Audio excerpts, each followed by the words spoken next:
Pues feliz días a todos y a todas. Les saluda Marco Tulio Horas Parás, catedrático de Derecho Constitucional. Eh, Vamos a desarrollar hoy 17 de marzo del año 2020. Pues voy a desarrollar una clase virtual, o mejor, voy a grabar un video. Empiezo a grabar un video para una clase virtual con destino a los estudiantes de Derecho Constitucional. Dado la situación que estamos afrontando de la pandemia del COVID-19, originada esta clase virtual a raíz de esa pandemia y por disposiciones de la Presidencia de la República o recomendaciones de la Presidencia de la República a las universidades, y en este caso la universidad nuestra ha acogido esa recomendación, pues ya digamos temporalmente dispuesto que las clases no sean presenciales sino virtuales. Ahora, la universidad ha dispuesto que este tema de las clases virtuales sea manejado a través de su plataforma, de su página web, concretamente una plataforma que tienen ellos previstos. Sin embargo, todavía tenemos inconvenientes en cuanto a la capacitación a nosotros para acceder a esa plataforma, razón por la cual por lo menos esta primera clase eh, pues grabo el video, lo voy a colgar en mi página o en mi canal de YouTube y en un blog que tengo, para que ustedes accedan a ese video y tengan así acceso a una primera clase virtual. En dos cosas al respecto. Una, apenas logre estar formado, capacitado con esa plataforma de la universidad, haré lo posible para colgar ese video en esa plataforma. Otra aclaración: cualquier inquietud, duda, pregunta que se suscite o que a ustedes les surjan, necesario formular o poner de presente por esta clase, pues podemos hacer lo siguiente. Nosotros tenemos un grupo de WhatsApp de esta cátedra. Ahí entonces ustedes les podrán plantearme todas esas dudas, inquietudes, preguntas, que entonces en la próxima clase virtual yo estaré absolviendo esos interrogantes, participaciones y preguntas y dudas que ustedes tengan al respecto. Entonces, el tema de la clase virtual, de la primera clase virtual, es unas diferencias entre el Estado liberal,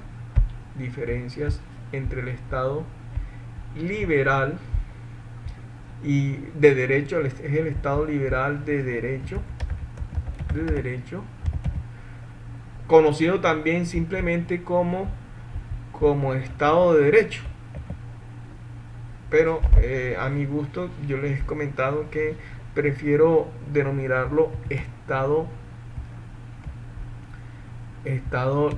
liberal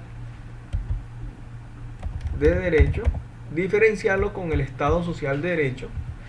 Pero no es el tema principal, no es, o sea, el cometido principal no es hacer una diferenciación exhaustiva, plena, entre Estado liberal y Estado social de derecho, sino es de todas las diferencias que se puedan hablar de Estado liberal y Estado social de derecho, es simple y llanamente traer a colación las diferencias entre ambos tipos de estados, pero que resulten pertinentes, relevantes para el tema de la interpretación constitucional. O sea, es que aquí lo determinante en esta asignatura que estamos desarrollando es el tema, es la unidad relativa a la interpretación constitucional. Pero no quisiéramos llegar a ese tema de la interpretación constitucional así de paracaídas, sin conocer previamente unas diferencias entre ambos tipos de estados que resultan muy útil, muy pertinente, muy relevante para uno quedar, digamos, entendido, tener un entendimiento del porqué, del para qué de esos métodos de interpretación constitucional que se tiene mucho o se sigue mucho o en el tema de la interpretación constitucional, que es un tema importante o que cobra importancia en el Estado social de derecho más que en el Estado liberal. ¿Y por qué cobra más importancia el tema de la interpretación constitucional en el Estado social de derecho? ¿Por qué que en el Estado liberal? Porque recordarán ustedes que el Estado liberal de derecho lo llaman también Estado legislativo, y allá los jueces resolvían los casos era con la ley.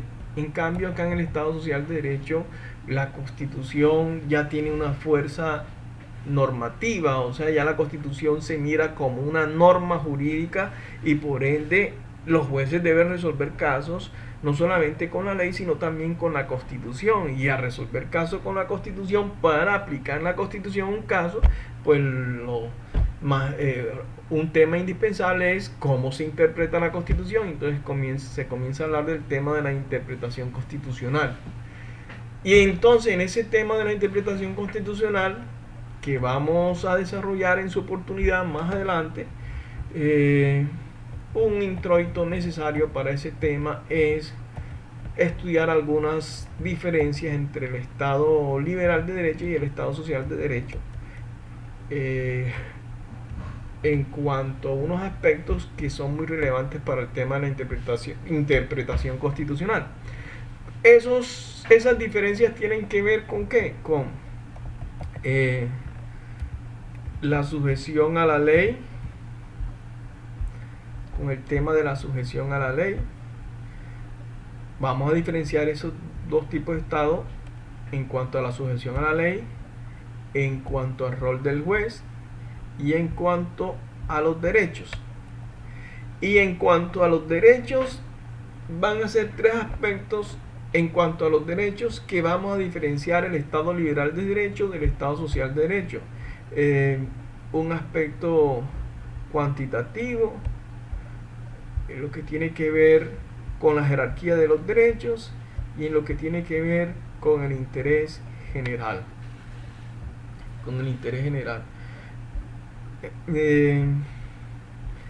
Entonces, esos son los aspectos que consideramos relevantes de las tantas diferencias entre Estado liberal de derecho y Estado social de derecho. Entonces, el primer aspecto, sujeción a la ley. Este aspecto de sujeción a la ley, digamos que en un Estado liberal de derecho hay una sujeción formal a la ley, mientras que en un Estado social de derecho hay una sujeción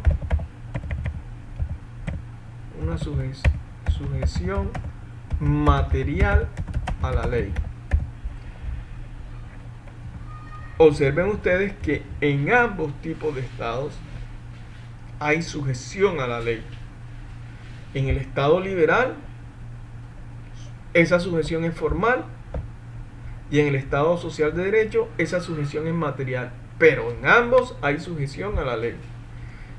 Y es obvio que exista esa sujeción a la ley porque es que ambos son estados de derecho. Ambos son estados de derecho. Tanto el Estado liberal como el Estado social. Ambos son estados de derecho, solo que uno es un Estado de Derecho con ideología individualista, o sea, con ideología liberal, y otro, perdón, con ideología individualista o con ideología liberal, y otro es un Estado de Derecho pero con ideología social. Pero en ambos hay sujeción a la ley. ¿Y qué es eso de sujeción formal a la ley?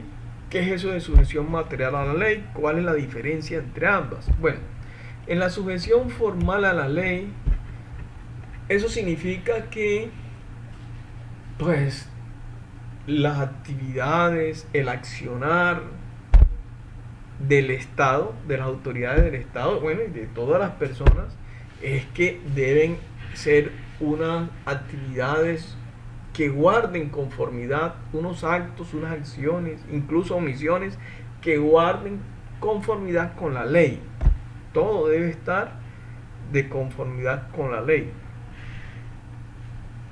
Y esa sujeción, esa conformidad con la ley es de forma absoluta, de forma absoluta, sin importar las consecuencias que irroguen un actuar conforme a la ley, no importa que eso comporte unas consecuencias de injusticia, de justicia, porque aquí el tema es que todo debe estar absolutamente apegado a la ley, a tal punto que surgen aforismos como por ejemplo dura lex sed lex. Dura es la ley, pero es la ley.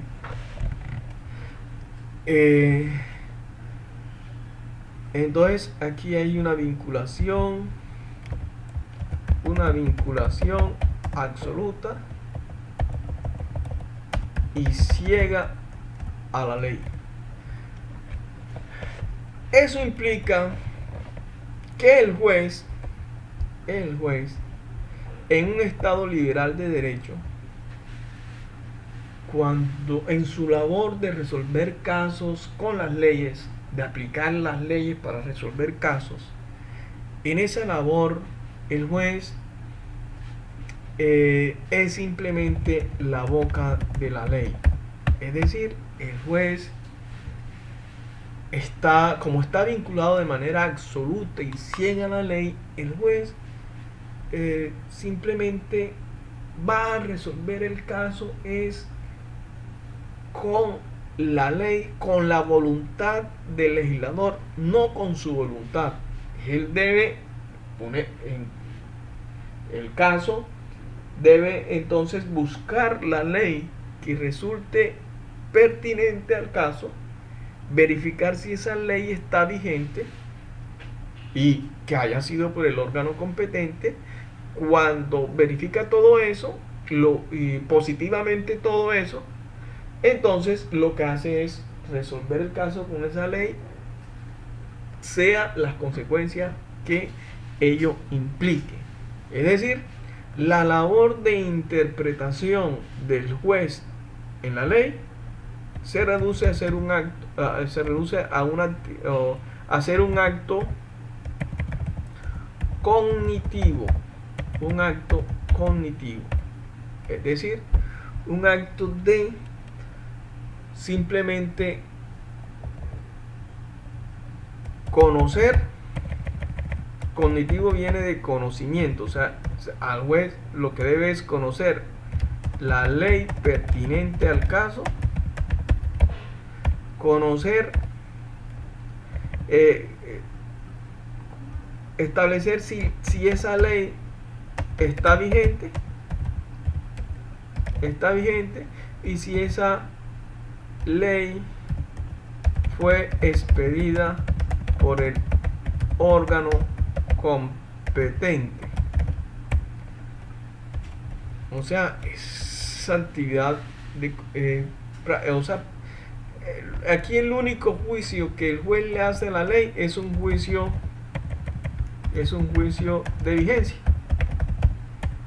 de vigencia de la ley.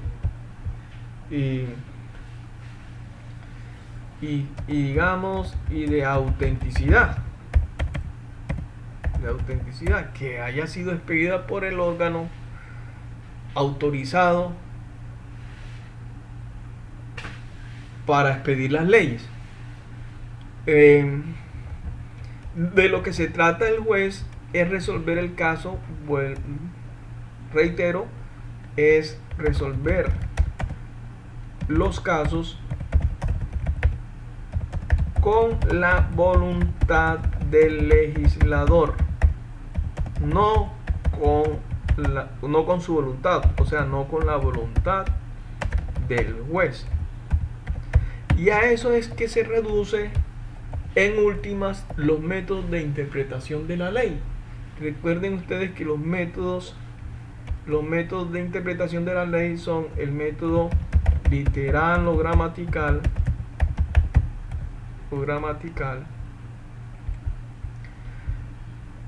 el método histórico, el método lógico, el método sistemático y el método finalístico o teleológico. Estos cuatro primeros se dice que fueron ideados por Savigny, este último ideado por Jhering.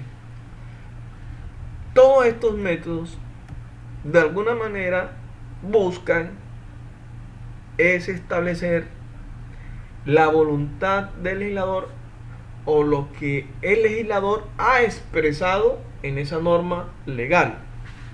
Y entonces es con eso que el legislador ha expresado en la norma legal que está vigente y que es pertinente al caso, es con eso lo que el juez va a resolver el caso.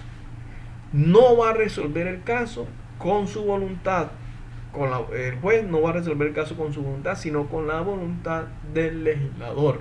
Porque recuerden que el poder, todo el poder del Estado, entre ellos el poder judicial, emana es del pueblo, y entonces los casos hay que resolverlos es de la manera como dice el soberano, o sea, el pueblo. Y la forma de determinar cuál es la voluntad del soberano que ha expresado en una norma legal es a través de estos métodos que son los métodos de interpretación de las leyes. Entonces, en eso consiste la sujeción a la ley y el rol del juez en el Estado liberal de derecho. Aquí, recuerden, vuelvo a insistir, surgen aforismos para lograr esa vinculación absoluta del juez a la ley. Aforismos como dura lex, se lex, dura la ley, pero es la ley. Cuando el tenor literal de la ley es claro, pues hay que atenerse a ese tenor literal.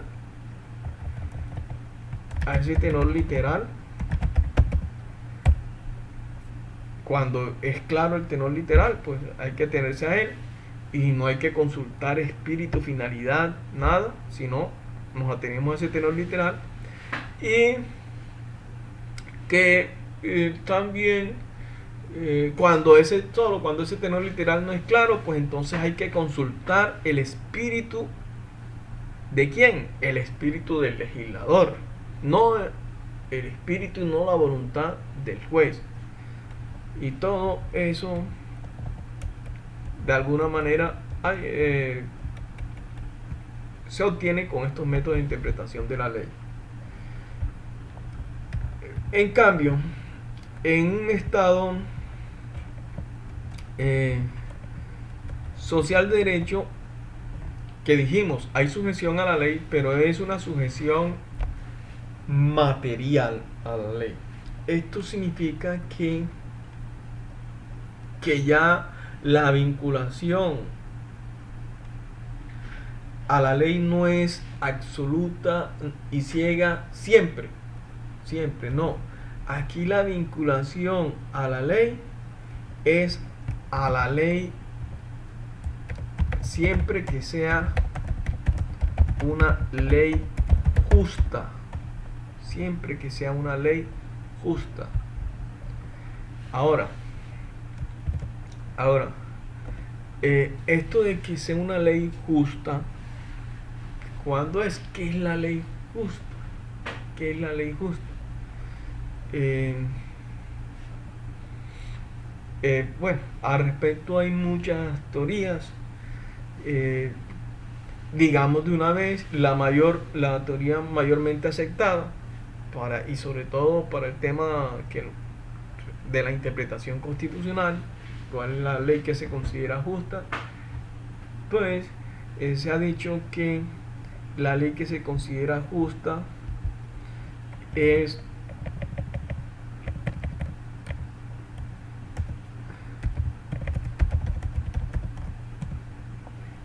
la ley que está, la que guarde conformidad, la que se encuentra conforme a los valores y principios,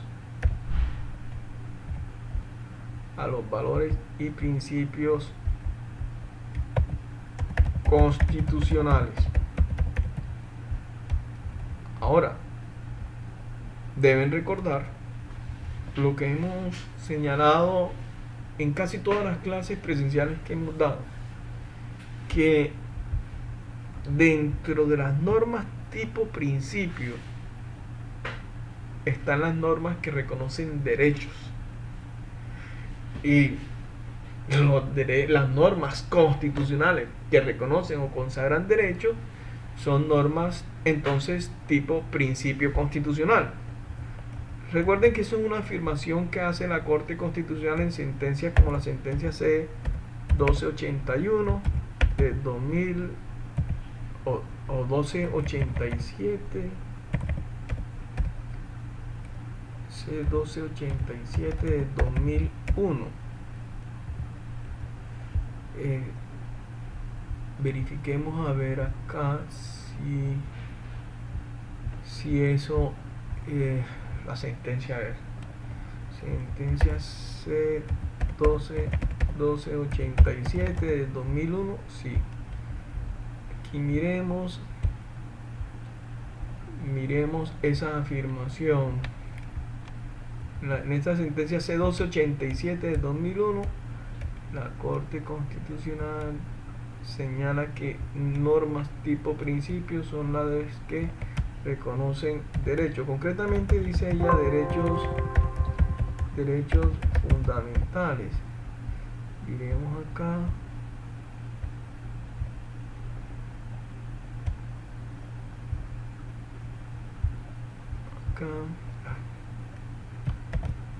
Creo que lo utiliza con esta expresión deontológica. Por su parte, para este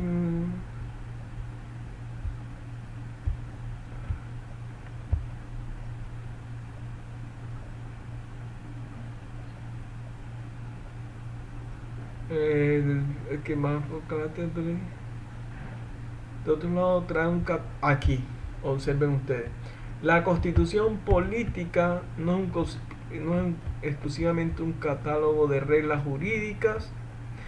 Ello obedece a una axiología claramente definida en su... Vamos a reducir esto.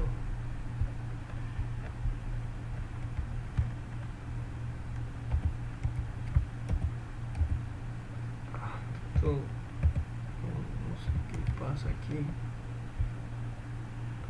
¿Qué pasa?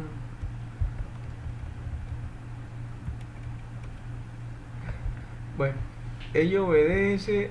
La constitución política no es exclusivamente un catálogo de reglas jurídicas en el sentido explicado. Ello obedece a una axiología claramente definida, especialmente su preámbulo, en donde se reconocen explícitamente. ¿Pero por dónde está esto? en donde se reconocen explícitamente valores fundamentales. O sea, en el preámbulo están los valores, etcétera, etcétera. Principios fundamentales. La Constitución incluye un título bajo el epígrafe Principios fundamentales. Enuncia cuáles son las bases estatales de la organización política. Y observan ustedes, dentro de otro lado, trae un catálogo no taxativo de derechos fundamentales, normas que por su carácter deontológico deben ser entendidas como expresiones de principios fundamentales. Entonces, vuelvo, insisto, que la Corte, que dentro de las normas que tienen naturaleza de principios constitucionales están las que reconocen derechos. Entonces, ¿qué pasa? La ley es justa, en el Estado Social de Derecho se mira la ley justa, aquella que está conforme a los valores y principios constitucionales. Entonces, esto impone, ¿y de dónde establecemos que una ley es justa siempre y cuando esté conforme a los principios y valores constitucionales? Bueno, el fundamento constitucional más adelante se lo señala. Esto lo impone que el rol del juez en un Estado social de derecho deja de ser la simple boca de la ley para ser ahora el cerebro de la ley.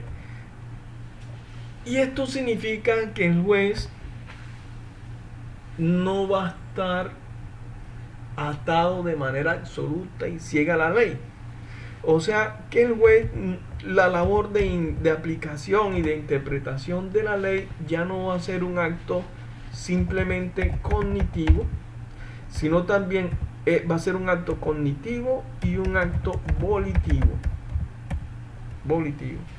Es decir, el juez no solamente debe conocer cuál es la ley pertinente al caso, cuál es la ley pertinente, no solamente debe establecer la ley pertinente al caso, la ley que está vigente, y verificar que haya sido expedida por el órgano competente.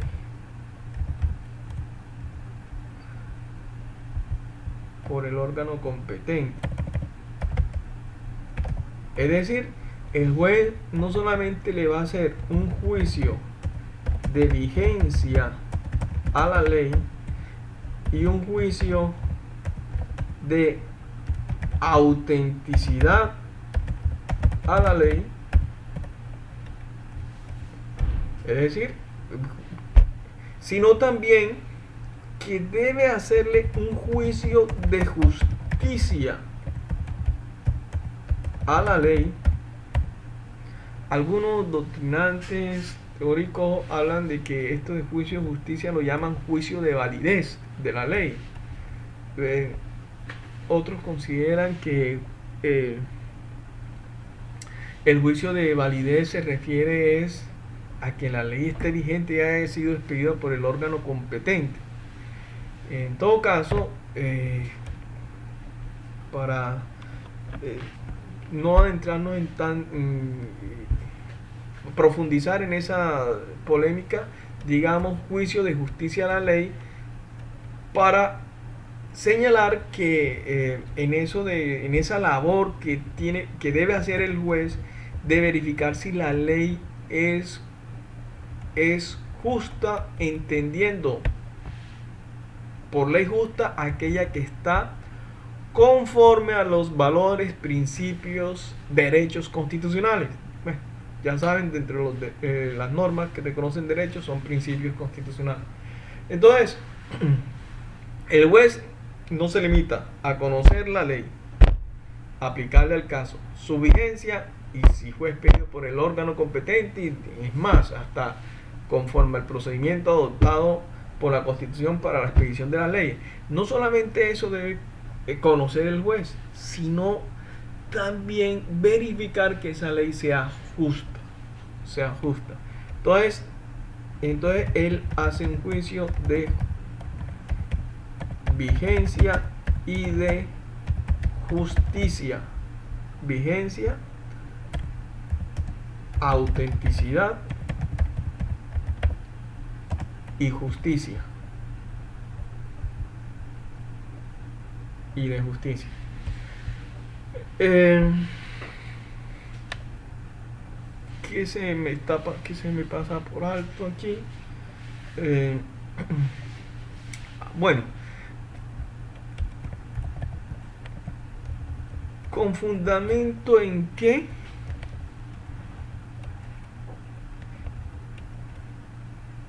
Con fundamento en que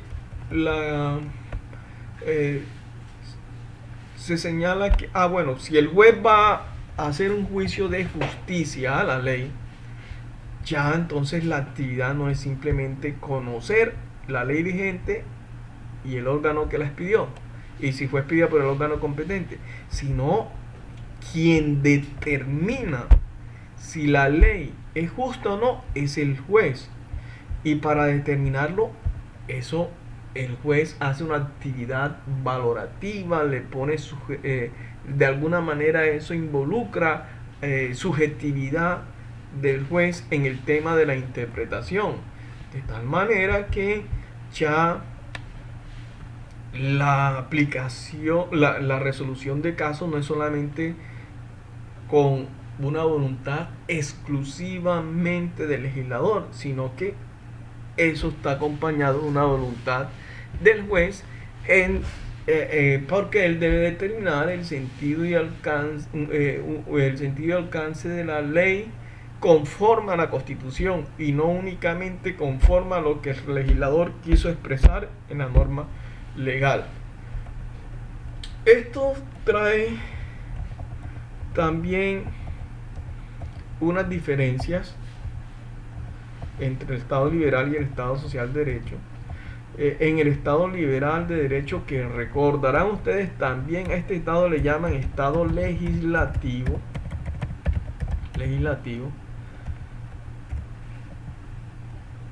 que por esa sujeción formal a la ley, dura lex, es lex, lo cual tiene una explicación que vimos en su oportunidad. Recordarán ustedes que ese tema de la ley surge como un mecanismo para limitar el poder del Estado, que era necesario limitar ese poder del Estado porque en el Estado anterior al Estado de Derecho, o al Estado liberal de derecho, era un Estado absolutista en donde el poder del Estado generalmente atropellaba derechos.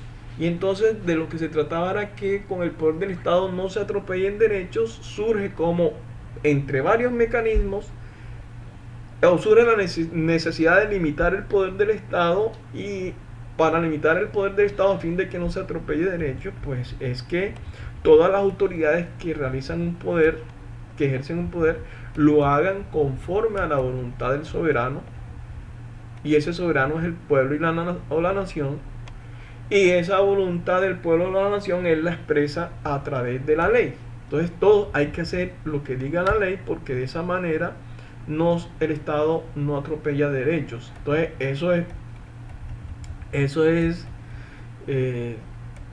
era lo que se explicaba, pero resulta que a veces la expresión del legislador, o sea, el contenido de la ley, a veces también puede ocurrir que vulnere derechos, y en el Estado social de derecho de lo que se le ha confiado al juez que aplique las leyes, pero de una manera justa, o sea, conforme a los principios y valores constitucionales. Entonces, esta distinta ideología del Estado liberal y del Estado social de derecho en cuanto a la sujeción a la ley y al rol del juez, también se apreciaba en lo siguiente. Por ejemplo, cuando existía en el tema de la antinomia de normas legales, los criterios para resolver esas antinomias en un Estado liberal de derecho, Estado legislativo, los principales criterios que se establecen en un criterio cronológico, un criterio el criterio de la especialidad, un criterio jerárquico. ¿Y qué pasa? ¿Qué ocurre? Pues que en el criterio, todos estos tres criterios para resolver antinomias legales, o sea, normas legales contradictorias, supongan ustedes que un caso, el caso que va a resolver el juez, ese caso se subsume en el supuesto de hecho que definen dos normas legales. Recuerden ustedes que, o mejor, tengan en cuenta ustedes que las normas legales generalmente son normas tipo reglas que definen un supuesto de hecho y a ese supuesto de hecho le consagra una consecuencia jurídica, unos efectos jurídicos. Entonces, cuando dos normas legales definen un mismo supuesto de hecho y a ese mismo supuesto de hecho le consagran consecuencias jurídicas distintas, estaríamos en presencia de normas legales contradictorias.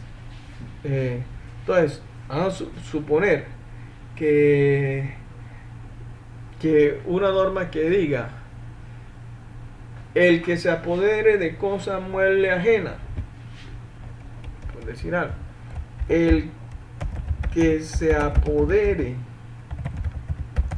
de cosa mueble ajena, vamos a suponer, este es el supuesto de hecho, el que se apodere de cosa mueble ajena, consecuencia jurídica,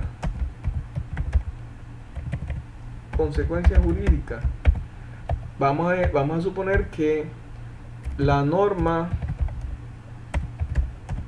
1 dice incurrirá en prisión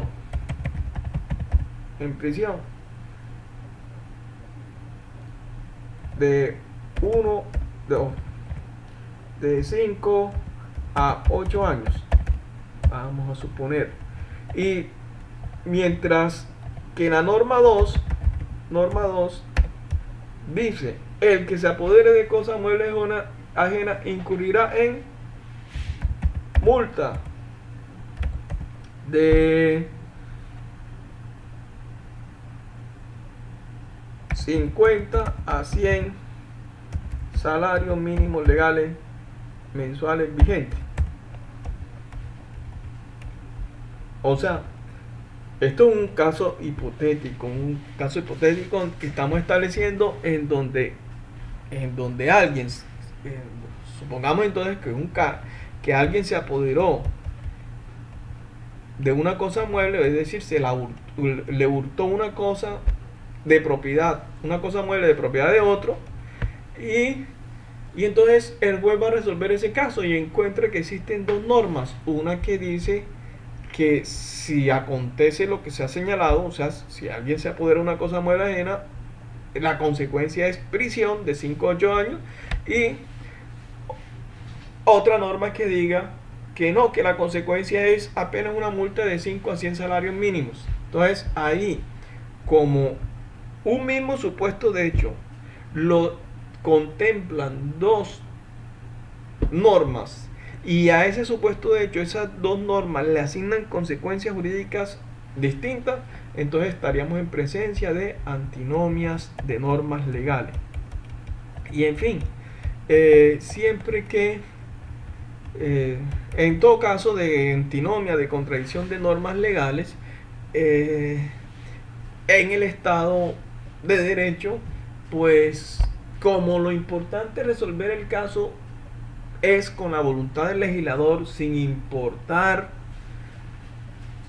cuáles sean las consecuencias que ellos generen, si justicia o injusticia, entonces simplemente lo determinante es establecer cuál es la voluntad del legislador, y si hay dos normas contradictorias, pues se crean estos métodos, criterios lógicos, especiales, jerárquicos, los principales, para decir, bueno, el caso se va a resolver es con esta norma, haciendo abstracción de si el resultado va a ser una justicia o una injusticia. Eso no importa. Lo importante es que el caso se resuelva con la voluntad del legislador y no con la voluntad del juez. Entonces se le dice al juez fácil: juez, si las dos normas una es anterior o posterior, pues entonces la posterior, aplique la posterior. La posterior prima o deroga la anterior. O si una norma es general y la otra es especial, entonces aplique la norma especial. Primero es el criterio cronológico. La norma posterior prima sobre la anterior. El segundo criterio es la norma especial prima sobre la general. Y el criterio jerárquico, pues la norma superior prima sobre la norma inferior. Así se resuelven las antinomias en un estado liberal de derecho, las antinomias entre normas legales. ¿Qué ocurre? Perdón.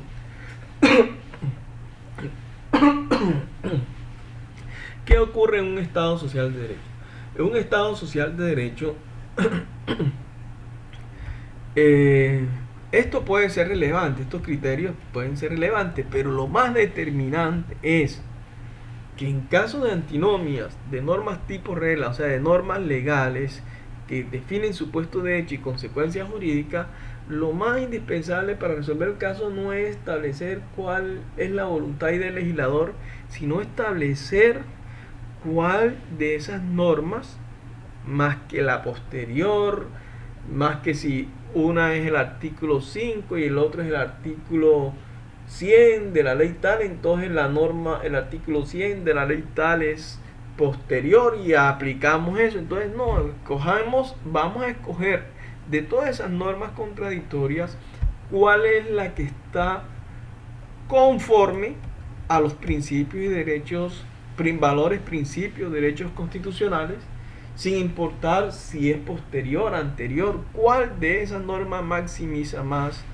los valores, principios constitucionales, o mejor, cuál de esas normas es la norma justa, la más justa, más allá de que una sea posterior o no, que sea especial o no.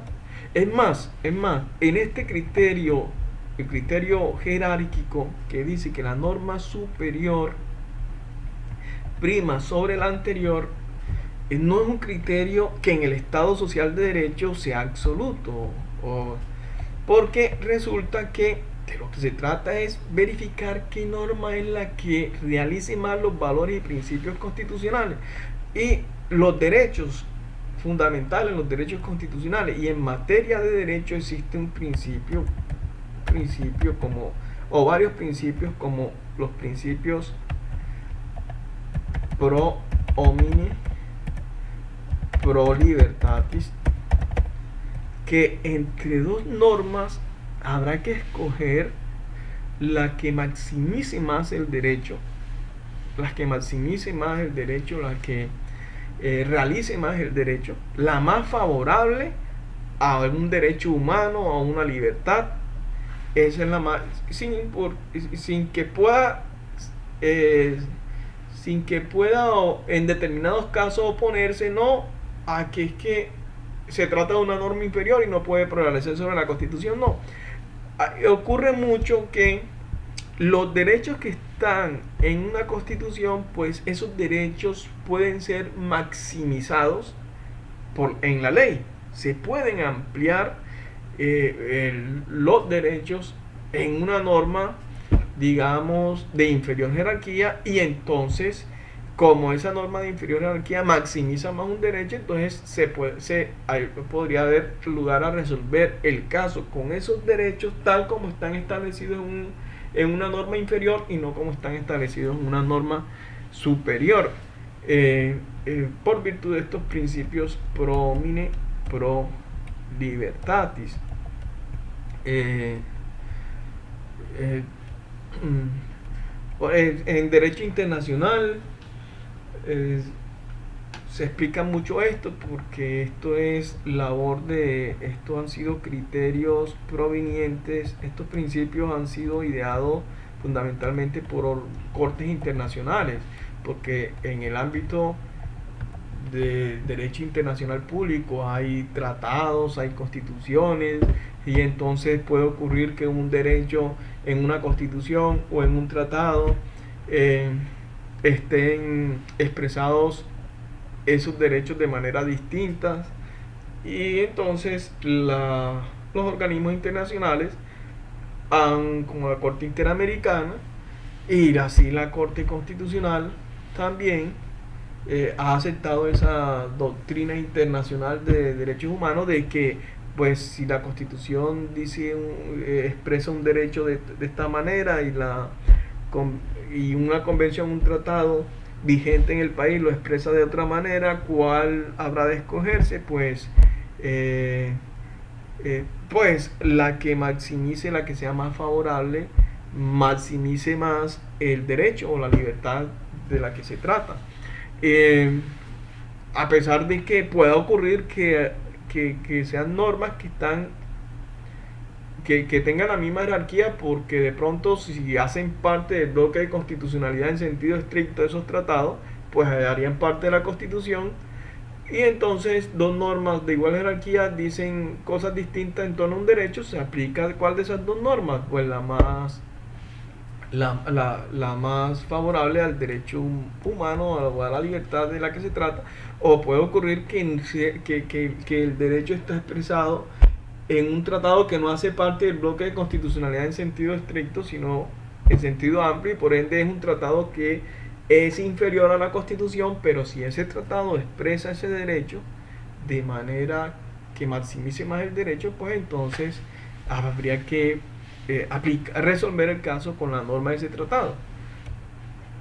Esto es, eh, entonces, de tal manera que estos criterios para resolver antinomias legales cambian, o sea, se reformulan, pues no es que se desprecien del todo, pero eh, lo más determinante es que la norma que se escoja sea la que maximice más los valores, principios constitucionales. Entonces, esas son diferencias entre un Estado liberal de derecho y un Estado social de derecho en torno a la sujeción a la ley y al papel del juez. Entonces, todo esto que hemos teorizado en cuanto a la sujeción a la ley y el rol del juez, su diferencia entre Estado liberal de derecho y Estado social de derecho, vamos a hacer el contraste con la Constitución de Colombia. O sea, ¿esto cómo está en la Constitución de Colombia? Sabemos que la Constitución de Colombia, en su artículo primero, dice que Colombia es un Estado social de derecho. Colombia es un Estado social de derecho. Si Colombia es un Estado social de derecho, quiere decir entonces que la Constitución, para ser coherente con lo que es un Estado social de derecho, debe tener asidero todas estas características que hemos señalado del Estado social de derecho en cuanto a la sujeción de la ley y en cuanto al rol del juez. ¿Y qué observamos? Que alguien podría decir, no, la Constitución no es coherente con lo que es un Estado social de derecho. ¿Por qué? Porque en esa Constitución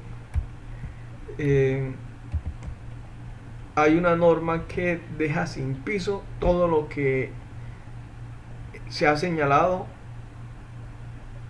del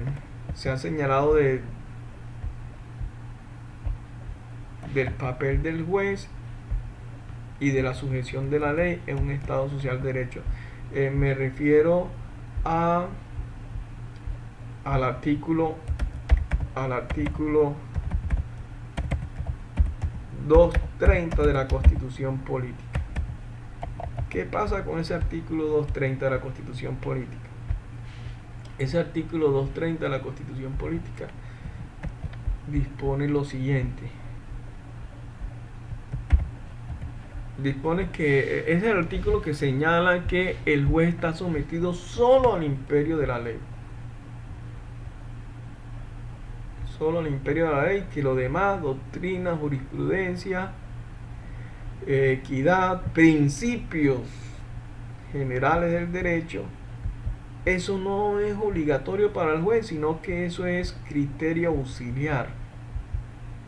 Criterio auxiliar. Entonces, aquí está el artículo 230. Los jueces solo están sometidos al imperio de la ley.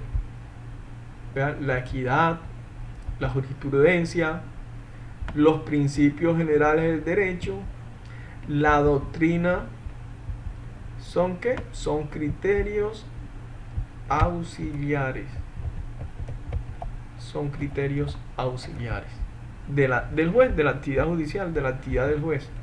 Entonces ¿qué pasa?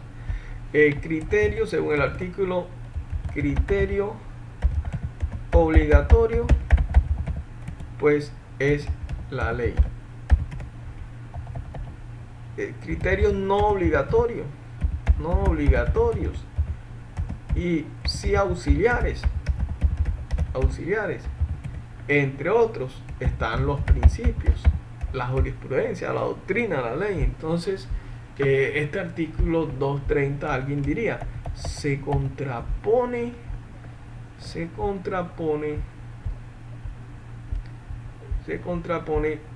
abiertamente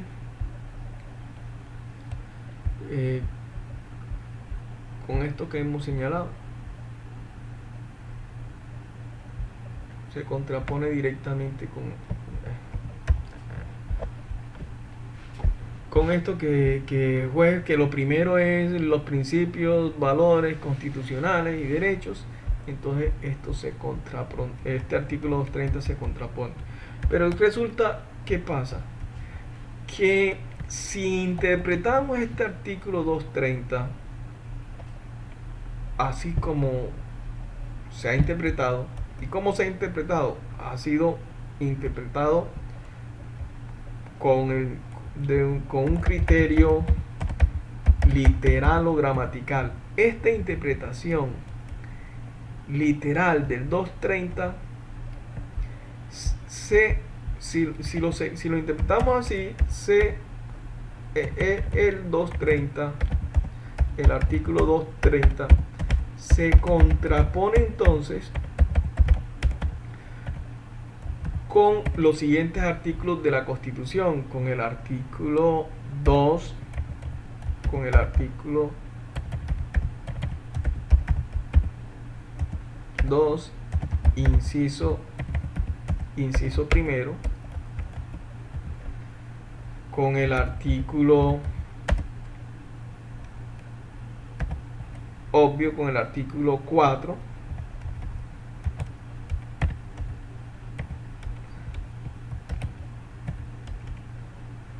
con el artículo 5, con el artículo 3. Lo he mencionado no un poco desordenado, pero es lo menciono en el orden en que los voy a comentar, o que voy a explicar por qué la contradicción. El 230 iría en contravía del artículo 4 solo siempre y cuando acojamos la interpretación literal o gramatical que hemos venido comentando. ¿Por qué? Porque bueno, ya sabemos que el 230 dice, pues solo lo ata la ley, lo demás no lo ata. Pero ¿qué pasa?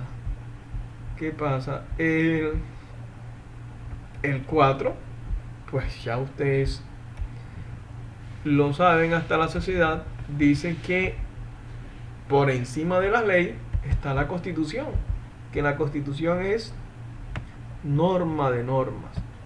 En caso de incompatibilidad entre la Constitución y la ley, se aplican las disposiciones constitucionales. Entonces, una interpretación literal del artículo 230 iría en contraria con el artículo 4. Aparte, esta norma 230 es una norma que tiene que ver con la parte orgánica de la Constitución, y este artículo 4, como una norma tipo principio, tiene que ver con la parte dogmática. Todas estas normas tienen que ver, el 4, el 2, el 5 y el 3 tienen que ver con las normas de la parte dogmática. Y en las primeras clases nosotros justificamos que las normas de la parte dogmática prevalecen sobre las normas de la parte orgánica. Entonces, también una interpretación literal de este 230 iría en contravía del artículo 2, inciso primero de la Constitución, porque el artículo 2, inciso primero de la Constitución señala lo siguiente: son fines esenciales del Estado, y enuncia varios fines del Estado: servir a la comunidad, promover la prosperidad general, y al final dice asegurar que, en lo último de este inciso dice la vigencia de un orden justo. Destaco es que asegurar la vigencia de un orden justo, ojo, vigencia de un orden justo, no de un orden legal, sino de orden justo. Más que asegurar la vigencia de la ley, aquí de lo que se trata es asegurar la vigencia de un orden justo. O sea, lo que importa es la justicia de la ley, no la ley por ser ley, sino la ley, pero siempre y cuando sea justa. Ya sabemos que una ley justa es la que está conforme a los principios, valores, derechos constitucionales. Entonces, eso explicaría la contradicción del 230 si se interpreta gramaticalmente con el artículo 2, inciso primero, norma que es de la parte dogmática y que entonces prevalecería sobre el 230. Igual, también sería en contradicción con el artículo 5. ¿Por qué se va en contradicción con el artículo 5 si se interpreta de manera literal el 230? Porque el artículo 5 dice que el Estado reconoce sin discriminación alguna la primacía de los derechos. O sea, según el artículo 5, prima los derechos sobre la ley. Entonces, el juez, ¿cómo va a estar atado ciegamente a la ley cuando esa ley se contraponga a los derechos? Entonces, el artículo 5 dice, prima son los derechos. Y si se interpreta, vuelvo a insistir, literal o gramaticalmente el artículo 230, también se lleva o va en choque con el artículo 3. ¿Por qué? Observen ustedes. Según este artículo 230, la contradicción aquí con el artículo 3 habría por lo menos dos contradicciones. Una, según este artículo 230, no sería fuente formal,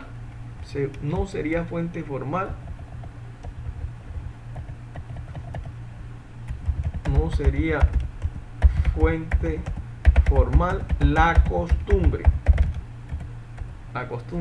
¿Por qué? Porque el artículo 230 no la menciona.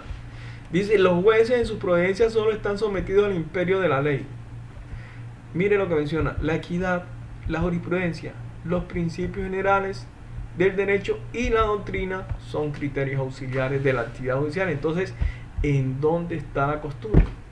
Si el artículo 230 dice, no menciona la costumbre, o sea, la costumbre no vendría a ser, si nos atenemos a una interpretación literal del 230, no sería un criterio ni obligatorio, porque el único obligatorio sería la ley, ni un criterio auxiliar de la actividad del juez, porque los criterios auxiliares que menciona el 230 son equidad, jurisprudencia y principios y doctrinas. Entonces la costumbre no sería fuente formal del derecho según una interpretación literal o gramatical del artículo 230. Entonces habría que preguntarle, por ejemplo, a un experto en derecho comercial si la costumbre es o no fuente formal de derecho. Y en fin, la costumbre en todas las áreas del derecho, es más, hasta en derecho penal, que es muy relevante el principio de legalidad y de tipicidad en sentido estricto, hasta la costumbre resulta ser relevante, sobre todo cuando es a favor del sujeto activo del delito o del sujeto pasivo de la acción penal. Bueno, en todo caso, entonces, ¿en dónde quedaría la costumbre a la luz del 230? Bien, ¿y qué es la costumbre? Aquí resulta relevante el artículo 3, que si para descartar, no señor, la costumbre sí es fuente formal de derecho. Miren el artículo 230, ¿por qué? Perdón, el artículo 3. ¿Qué dice el artículo 3? El artículo 3 de la Constitución dice, la soberanía reside exclusivamente el pueblo. ¿Y el pueblo cómo ejerce esa soberanía, ese poder? Pues lo ejerce en forma directa o lo ejerce por medio de sus representantes. Y bien sea que lo ejerce en forma directa, o bien sea, si lo ejerce en forma directa o por medio de sus representantes, pero ¿en qué términos? En los términos que establece la Constitución. Ahora, ¿esto qué tiene que ver con la costumbre? Pues simple y llanamente lo siguiente. Que bueno, recordemos que la costumbre, ¿qué viene a ser la costumbre? La costumbre viene a ser un derecho consuetudinario, pero que consiste en ¿qué? En unas prácticas inveteradas, constantes, uniformes, generales, de la comunidad, vale decir, del pueblo, en el que esa comunidad del pueblo tiene el convencimiento de que es obligatoria, de que esas prácticas obligan, son vinculantes. Entonces uno podría afirmar que la costumbre es el derecho que emana directamente del pueblo, o sea, que es la ley que emana directamente del pueblo, o sea, el pueblo de manera directa ejerce un poder legislativo, como por ejemplo un poder legislativo cuando con el tema de la costumbre como fuente formal del derecho. Y entonces, ¿cómo así que la ley, que es la expresión del poder del pueblo a través de sus representantes, si es fuente formal de derecho y obligatoria, y no sea obligatoria la costumbre, que es pues la ley o el derecho creado directamente por el pueblo, siendo que el pueblo es el soberano, es la fuente de toda autoridad, de todo el poder público. Del pueblo emana el poder público. ¿Y qué es lo que hace un juez? Ejerce un poder público, el poder judicial, que emana del pueblo. Entonces el poder y el juez, que ejerce el poder judicial, o sea, que ejerce el poder judicial en representación del pueblo, lo debe ejercer ese poder. ¿En qué forma? En los términos en que establece la Constitución y no únicamente la ley. Entonces, de esa manera uno encuentra cómo el artículo 230 se va en contravía del artículo 3 de la Constitución, porque por un lado el 3 está diciendo: usted es juez, usted ejerce el poder judicial emana de mi pueblo, o sea, emana del pueblo. Yo, pueblo, ejerzo el poder directamente, o lo puedo ejercer a través de usted. A través de usted ejerzo el poder judicial. ¿Y usted cómo va a ejercer el poder judicial? En los términos en que la Constitución con sus valores, con sus principios constitucionales, con sus derechos constitucionales, que establece, que reconoce, usted va a ejercer el poder judicial es en los términos que esa Constitución establece, y no únicamente en los términos que diga la ley, y punto. Y pues y no me diga que el 230 lo único que hace es decir, pues queda obligado a la ley. Y bueno, ¿y lo demás qué? Lo demás es criterio auxiliar, y entre esos criterios auxiliares no está la costumbre. ¿Cómo así? Si la costumbre es el derecho creado directamente ¿por quién? Nada más y nada menos por el soberano, por aquel de quien emana el poder del Estado, o sea, por el pueblo. Entonces, este artículo 230, pese a él, pues no derruye todo lo que es todas estas características de sujeción a la ley y rol del juez de un Estado social de derecho. También se predica todo eso en nuestra Constitución política. Entonces, este 230, ¿qué? ¿Cómo hay que interpretarlo? La Corte Constitucional ha venido señalando que este artículo 230 no debe ser interpretado literal gramaticalmente, porque entonces entraría en contradicciones con normas que son como normas como la que hemos mencionado, que recuerden son normas de la parte dogmática que prevalecen sobre el 230, que realmente ha dicho la Corte Constitucional. Lo que quiera decir aquí el artículo 230 es un mensaje para consagrar el derecho a la autonomía e independencia del juez, y no tanto esto cuál es, que el juez lo ata únicamente la ley y lo demás. No, aquí el mensaje es 230 de usted. Cuando el 230 le dice, juez, usted está sometido en su provincia solo al imperio de la ley, lo que está diciéndole es, juez, usted es autónomo, usted es independiente, usted cuando resuelve casos únicamente está sometido al derecho, no a los demás, no a las presiones de los demás, ni a presiones políticas, económicas, de poder de otro. Usted resuelve el caso de manera imparcial, neutral y única, con la ley, con el derecho. Entonces ese es lo que quiere establecer el artículo 30, la autonomía e independencia del juez, que nosotros ya hemos comentado esto en clases presenciales anteriores, que hace parte eso de un ius officio,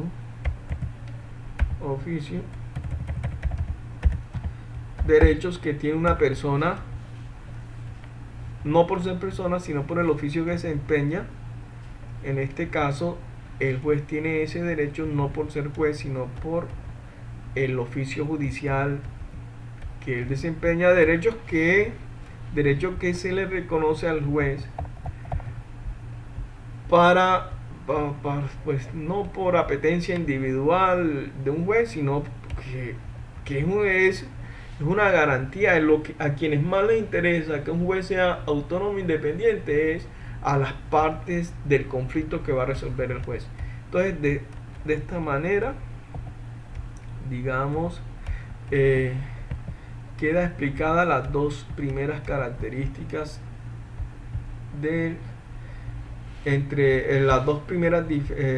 las diferencias entre Estado liberal de derecho y Estado social de derecho en cuanto a la sujeción de la ley y en cuanto al rol del juez. Queda restando la diferencia en cuanto a los derechos en los aspectos estos cuantitativos, jerarquía de los derechos y derechos versus interés general. Eso lo vamos entonces a desarrollar en clase virtual posterior. Por ende, la primera clase virtual la dejamos hasta aquí. Recuerden ustedes que por WhatsApp estaré atento a sus inquietudes, interrogantes, o sea, preguntas, y a cualquier explicación adicional que ustedes demanden. Igualmente, esta clase es una cuestión virtual, es una novedad. No he estado acostumbrado nunca a dar clase de esta forma. Estaremos también atentos a que nos hagan sugerencias de cómo desarrollar esta clase de manera virtual. para ir mejorando esta situación mientras para ir mejorando las clases estas virtuales mientras así lo imponga la situación que estamos afrontando en el país por el tema de salubridad, de salud. Entonces, me despido, que tengan un feliz resto de día y estaré atento. Entonces, muchas gracias a todos y a todas. Saludos especiales.